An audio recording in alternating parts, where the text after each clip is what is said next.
Around noon, when the terrorists circled back and tried to get into our house, we could hear them outside. We tried our best to keep our 3-year-old daughter quiet.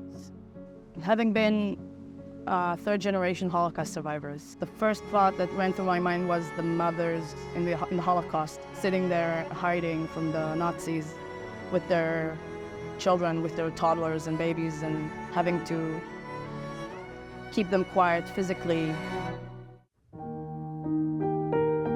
אני נולדתי בקיבוץ, הכל ירוק, טבע, אנשים מקסימים, אזור יפה, שקט בדרך כלל, בית עם גינה, מה צריך יותר? אנחנו גרנו בהתחלה בשדרות. ולמען האמת כבר מזמן, עוד מ-2015 מאוד רציתי לעבור לעוטף. ובאמת, כשנכנסנו לתוך הקיבוץ עצמו, אני לא יודע איך להסביר את זה, אבל כשאתה מרגיש שזה בית... We were fairly new to Cholit. We moved this last August. Decision to go to Cholit specifically because we looked into other communities, and Cholit was just the one that caught our attention. Every person I've spoken to during the process just clicked. It was like this was going to be my best friend in the future. והקהילה בחולית פשוט מדהימה. פשוט ראינו את זה מהרגע הראשון. באמת מהרגע הראשון. לא חשבנו פעמיים, אני אמרתי איפה מוכרים בית. We celebrated nearly 2 months in the kibbutz on October 7th.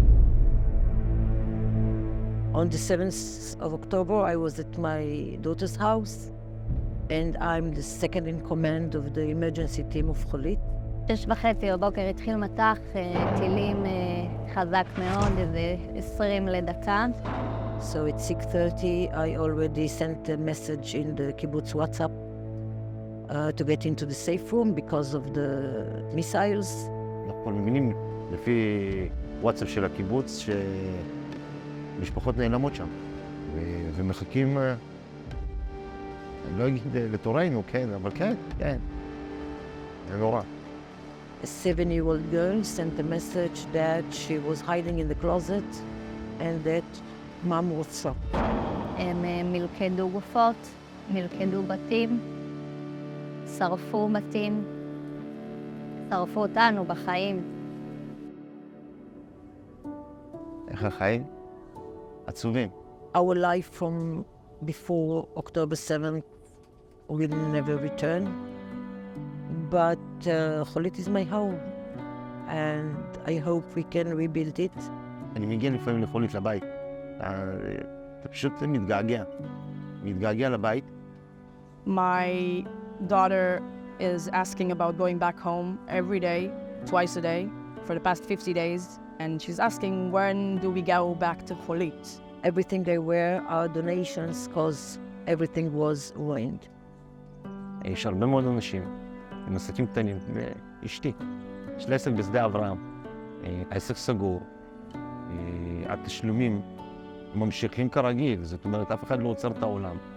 אם העסקים הקטנים האלה יקרסו, זה חלק מההחזות, אני לא אגיד בקרקע, אבל במקום הזה. אז צריך איכשהו לתחזק אותם בזמן המעבר הזה.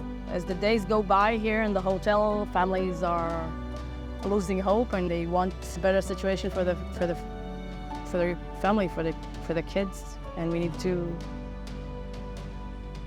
get back.